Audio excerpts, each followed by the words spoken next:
गिबियाव बयनिसिमबो रायजो राजा नोंथांमोननिसिम आंनि अननाय आरो खुलुमनाय आं बावहरग्रोबाय। बयनिसिम गिबियावनो आं खुलुमबाय। जोङो थांनाय 31 अक्ट'बर दाननि 2020 मायथाइ जोङो मोनसे meeting हलाव general meet ex NDB welfare association दानायनि मोनसे थिरांथा लानानै जोङो बे जथुम्माखौ जोङो जथुमनानै सावरायलायनाय जादों। दा बेनि मेन थांखिखौ आङो फोरमायलांनो थाखाय आं दिनै बे मिडिया थ्रुयै आङो बुंनो गोसो जादों। दिनै जेनाखि जोङो मोनसे थांनाय 27 जानुवारि 2020 मायथाइयाव जोंहा जिनाखि एकर्ड जानानै थांबाय। दा जोङो दिनैसिमहालागै जोंनि गेजेरावहाय माखासे गोबां उसुबिदानि बेलायाव जोङो दिनै जोंनि गेजेरावहाय जेबो अनसुंथाइ बा सुबिदा जोंनि गेजेराव गैथ'वा आरो बिनि थाखाय आं फंनैसो बुंगोन। आरो जों दिनै बे एक्स एनडिबि वेलफेयार एस'सिएशनखौ जोङो मानि थाखाय दानाय जाखो आं बिनि थाखाय आं खेंफोरथि होलांनो सानदों। जों दिनैहाय बे एक्स एनडिबि वेलफेयार एस'सिएशनखौ जोङो दानाय जादों। जोङो बेवहाय लोगो नांनानैहाय जोङो एनडिबिपि आरो एनडिबि आरडि आरो एनडिबि एस बे ग्रुपनिफ्राय जेसेबांनाखि जोंनि चिरां डिस्ट्रिक्टआवहाय बेसेबां जोंनि केडार्सफोर दङ बिसोरखौ जोङो लोगो नांनानै जयै जोङो मोनसे जथुम्मा लानानै जों बे एस'सिएशनखौ जोङो दानाय जादों आरो बेखौ दाफुंनाय जाबाय, बेखौ मावफुंनाय जाबाय। आरो बेनि मेन थांखि उद्देश्य मावलांनाय थांखिफोरखौ आं बुंलांनो आं गोसो जादों। आं बेखौ नोंथांनि गेजेराव होलांगोन। जों दिनै खमैब्लाबो जों चिरां डिस्ट्रिक्ट हिसाबै एक्स एनडिबि जोङो जयै जोङो गासै जोङो बेवहाय मिटिं हलाव 200 जननि बारा जोङो जिरायनाय बा जुथुमनाय जादों। बेवहाय जोंनि सिट केपासिटि जिरायनाया एसे खमखाय जों माखासेखौ लिंहरनाय जायाखै।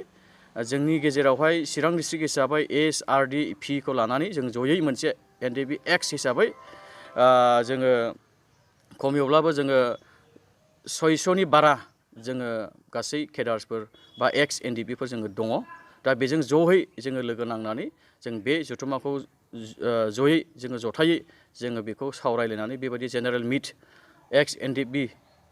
Welfare association of Chirang district हिसाबै जोङो बेखौ गठन खालामनाय जाबाय। दा बेनि मेन उद्देश्य बिसयफोरखौ लानानै जोङो बेबायदि जोङो मावफुंलांनो थाखाय जोङो आखायाव लादों। दिनै जोङो एसे गोबाव एकर्ड जानानै थांबाय, एसे गोबाव दिन दिनैहाय 8 मास 9 मास दिना जोंनि गेजेराव जानानै थांबाय। दा बे हिसाबैनो बेनि फंनैसो आं बुंनो गोसो जादों। जों दिनैहाय एसेबां गोबाव स्ट्रागोल खालामनानै जोंनि गासै न'खर संसार सोलिनायाव जोंनि आफादनि जेसेबांनो सेक्रिफाइस खालामबोदों जोंनि केडार्सफोर एक्स एनडिबिफोर दङ। जोङो बिथांमोननिसिम बा जोंनि न'खरनिसिम बा जोंनि लाइफ स्टाइल जोङो माबोरै जोङो जिउ खुंलांगोन बिनि जोंहा जेबो उपाय राहा गैया दासिमाव। गभर्नमेन्टआ जोंनि सायावहाय राहा लामा बा जोंनि राहा लामाया दङ, खिन्थु जोंनिसिम दिनै मोनफुंनाय बेबायदि मोनसे सुबिदा फैथ'वाखै। बेखायनो जों माखासे भबिसतखौबो लानानैहाय जोङो दिनै बे मोनसे वेलफेयार एस'सिएशन जोङो बे एक्स एनडिबिनि बे आफादखौ बे एस'सिएशनखौ जोङो दानाय जादों। आरो जोंनि बे मेन थांखिया जाहैबाय जोङो जेसेबांनाखि खस्थ' खालामनानै दिनै जोङो गोबां जोंनि एक्स एनडिबिफोर दङ बिथांमोननि थाखाय जोङो गोबां जों सिन्था खालामलायदों जयै। आरो बेयाव जोङो दैदेनगिरि नांगौ जानायलाय जों दैदेनगिरिबो गायसननानै लाबाय। जोङो आफादगिरि, नेहाथारि, अर्गानाइजिं सेक्रेटारि, ट्रेजारार आरो गोजौ लेभेलाव एडभाइजार हिसाबै जोङो बेबायदि मोनसे जयै बडि जोङो फर्म खालामनानै बेखौ दाफुंनाय मावफुंनाय जाबाय। आरो बेनि थांखिफ्रा आरोबाव जोङो जुदि भबिसत जोङो जोंनि केडार्सफ्रा सोरबाया खस्थ' खालामनानैहाय जुदि सोरबा सासे सानैया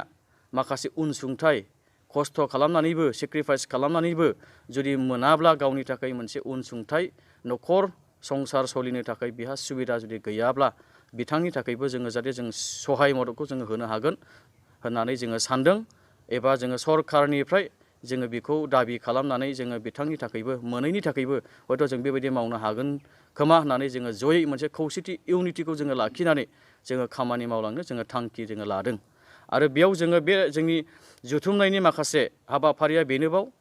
जोङो दिनैहाय अल चिरां एक्स एनडिपि हिसाबै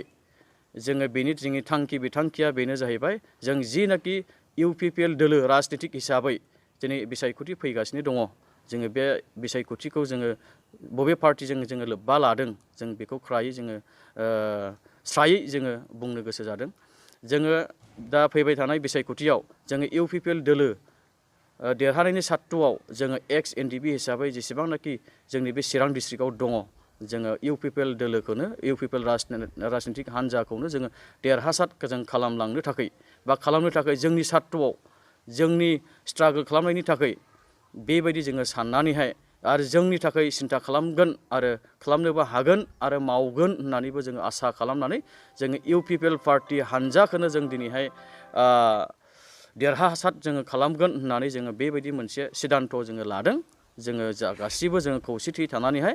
जोङो इउनिटियै जोङो अराय सम थानानैहाय सरकार दाखांनायनि उनावबो इलेक्सन जाखांनायनि उनाव सरकार दाखांनायनि उनावबो बे आफादा जोंहा थाबायानो थागोन। एक्स एनडिपि वेलफेयार एस'सियेसन हिसाबै जोंहा बे मोनसे आफादा थाबायानो थागोन आरो जोङो सोर माने जोंनि गेजेराव खस्थ' खालामनाय भुगिनांनाय कन्ट्रिबिउसन खालामबोनाय जेसेबांनाखि जोंनि एक्स एनडिपिफोर सोद्रोमाफोर दङ बिथांमोना जाहाथे रावबो माने उनसुंथाइखौ मोनालासे थाया जों बेफोरखौ जोङो अरायसम जोङो दायित्व जोङो लागोन। फैगौ बिसायख'थियावहाय जोङो खामानिखौ जोङो मावनोहाय थांखि लादों। बेयावहाय जोङो जिनाखि राजनितिक दोलो जोङो जायजों सापर्ट जादों बे दोलोआ जाहैबाय इउपिपिएल दोलो। बे इउपिपिएल दोलोखौनो जोङो देरहानायनि सात्तुआव जोङो एक्स एनडिपि वेलफेयार एस'सियेसन हिसाबै चिरां डिस्ट्रिक्टनिफ्राय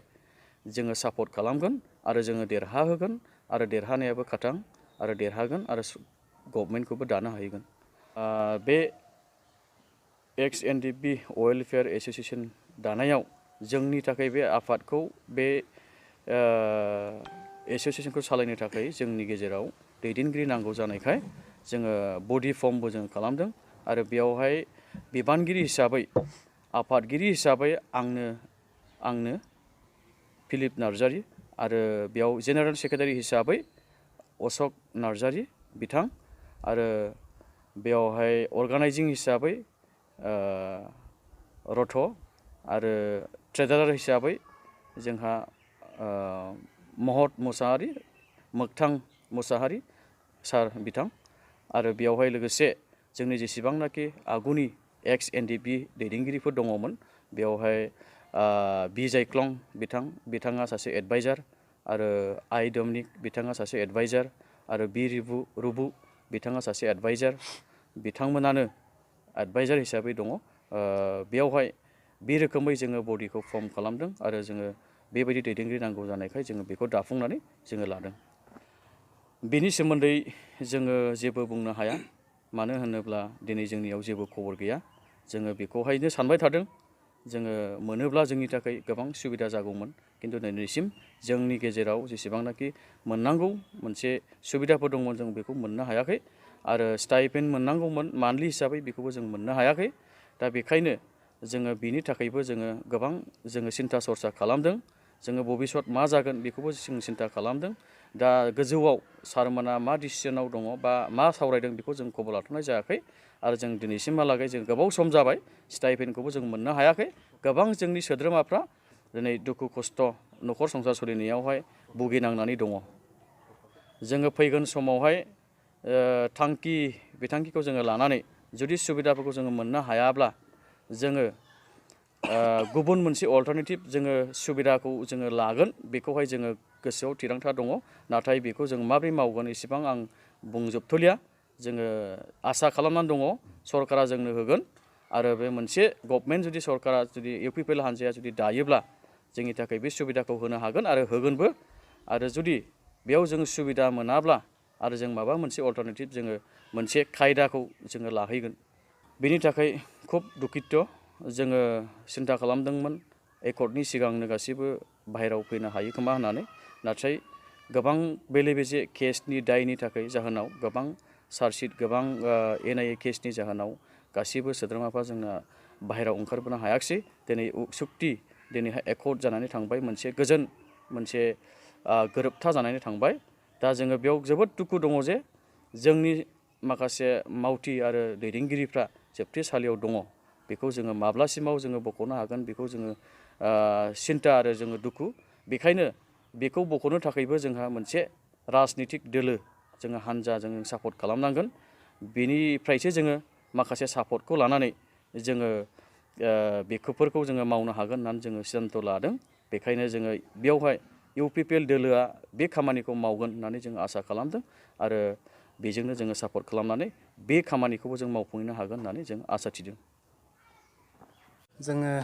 सिन्था खालामदोंमोन ओमफ्राय बिनि थाखाय जोङो सानबायबो थादों मा खालामब्ला मा मावगोन बेखौनो साननानै जोङो दाखालि क'क्राझाराव बिथां हिमन्त बिश्व शर्मा फैब्ला जोङो बिथांजों लोगो लादों आरो डाइरेक्ट बे केसनि सोमोन्दैनो जोङो सोंनाय जादों जोङो गासैबो NDB फोरनि केसनि सोमोन्दैनो सोंनाय जादों दा बिथाङा बुंदों जे जोङो गावनो मास मोनसेसो टाइम होबाव बे जिखिनि केसफोर दङ माखासे बेखौ जोङो उथायग्रोनोसै होननानै बिथाङा खोथा होदों ओमफ्राय जोङो बाखि बुंनो हाया खिन्थु बिथांनि पलिटिसियाननि बुंनाय खिन्थु बेखिनिखौ मेसेजखौ जोङो मोननायखाय जोङो खोन्थानाय जादों ओरैनोथ' 70%आनो UPPLजों दङ बाखि 30% बे 30%नि गेजेरावबो गासैबो माने हार्डक'र केडार नंजोबा जायफोर BPFजों सापर्ट दङ ओरैनो माखासे सापर्टारफोरानो माने लोगो जानानै बिथांमोना जोंबो NDAB होननानै क्लेम खालामनानै BPFखौ सापर्ट होबाय थादों बिथांमोना 30%सो जागोन आरो बेखौथ' बिथां सरकारनिफ्राय जि मेसेज बेथ' नोङो लकडाउन बा कर'ना भाइरास बेफोरनि थाखायनो होनदों ओमफ्राय बाखि नोङो रिहेबिलिटेसननि खोथा बिथांमोना स्पेसियेल रिक्रुटमेन्टनि खोथा बेफोरावबो बिथांमोना बुंदों जे बियो दानो जानायनि सम्भब नङा बेबायदि माने मेसेज मोनदों आरो ओमफ्राय बाखि नोङो बे लननो माबानो बायदि रोखोम बेफोरखौसो बिथांमोना मावग्रोनो नागिरदों ओमफ्राय बेबो माने 100% जागोन बेखौ आसा खालामनो हाया बिदिनो नोङो 10% 5% बेफोरबायदिखौ बिथांमोना मावनो हागौ दा बे हिसाबै रिहेबिलिटेसननिथ' बेबायदि मोजां माने स्टेप लानाय बायदि बेबायदि नुवाखै दाबो बेखौनो जोंबो सिन्था खालामबाय थादों फैबाय थानाय समावहाय जुदि मोजाङै मावफुङाब्ला जोङो माबा मोनसे डेम'क्रेटिकेलिब्लाबो जोङो धरना सरना होनानैब्लाबो मावफुंनो गोनां जागोन जुदि समा सफैयोब्ला आरो बेखिनि टाइमावहाय जोङो गोबां माने प्रब्लेमफोर फेस जाबाय थादों जेनेबा जोंहा गोबां NDBफोरनि बे डाटाफोरावहाय मुंफोराबो हाबाखै ओमफ्राय जायफोर माने जुदि डाटायावहाय हाबाखै बिथांमोननि थाखायबो मा मावगोन बेखौबो दिनै सिन्था खालामनो गोनां जादों ओमफ्राय दा गभर्नमेन्टनिफ्राय मोनसे मेसेज फैदों जोङो दाखालि माखासे खोथाफोर रायज्लायनो मोन्दोंमोन बिथां IGPजोंबो BTRनि दा बिथाङा बुंदों जे बाखि जायफोर माने डाटायाव सोनो हायाखै बिथांमोननिखौ माने माबा मोनसे लन बा बायदि रोखोम साबसिडिफोरजों होनानैब्लाबो बिथांमोनखौबो जोङो मदद खालामगोन जायफोरा माने NDBनि सिम्पेथाइजार ओमफ्राय जेनेबा लिंकमेन हिसाबै मावदों बिथांमोना जुदि डाटायाव सोनो हायाखैब्लाबो बिथांमोननि थाखाय बे खामानिखौ मावगोन होननानै बिथांमोना बुंदों ओमफ्राय बाखि डाटायाव जाखिनि सोनो हायोब्लाथ' मोजां आरो बिथांमोना सोनोबो नाजाबाय थादों भेरिफिकेसन एसे एनै फैदों मा बुंनो बेखिनिया आवगायनानै दङ आरो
थानायनि मोनसे खाबु जोंजों लोगोसे रायजोनोबो जों होलांनानै जों दिन्थिनो हायो नामा जोंखौ रायजोफ्राबो गनायगोन नङा होमबा रायजोफ्राबो मानिगोन नङाबाथ' गावसोरनो मोनसे समाव नांबोबाय बिनिफ्राय आफादा जोब्बाय चिरां जिल्ला एक्स एनडिपि वेलफेयार दानानै गावसोरल' मोजाङै थांना थानायनि लामाखौ सोरजिबाय नाथाय रायजो राजाफ्रा जेबो गैया बेबायदि मोनसे हायो आरो बे वेलफेयारनि गेजेरजों बे खाबुखौ जोङो लानो हागोन होननानै आङो बुंबाय आरो खावलायबाय आरो बिनिफ्राय जोंनि गेजेराव जाहाथे जोङो गोनो गोथो बेबायदि बेले बेजे जाया जोंनि बिसिनिफ्राय गोबां फैबावनांगौ दंमोन गोबाङानो फैयाखै थुरिबारि समस्तिनिफ्रायथ' सोनारदों जाथों मानसि हिसाबै मोनसे बेस्थ'बो थायो माखासे बाथ्राफोरखौ सारमोनहा बुंलांगोन आङो गोबां बाथ्रा बुंला दिनैनि बे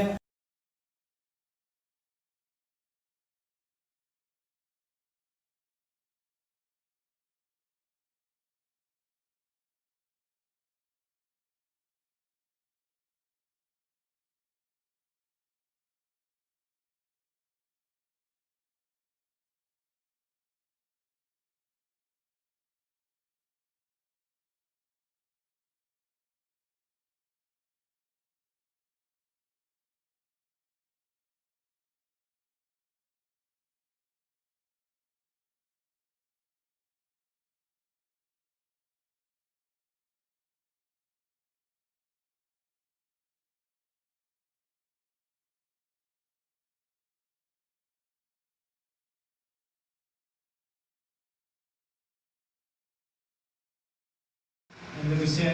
बे हाबाफारियावनो बाहागो लानो हानाय डिपुटि आर्मि चिफ सार आबादि वेस्टार्न जननि सिअ सार आरो बेवहाय बाहागो लाफैनो हानाय गासै जोंनि बारग' एनडिएफबि लोगो नोंथांमोन दिनैनि बे चिरां जिल्ला एक्स एनडिपि वेलफेयारनि जिखिनि जथुमनाय जे हाबाफारिनि गेजेरजों बेखेवनाय हाबाफारिखौ नोजोर बोनानै आंखौ फंनैसो बाथ्रा बुंनो खावलायनायलाय आङो सिगांबाय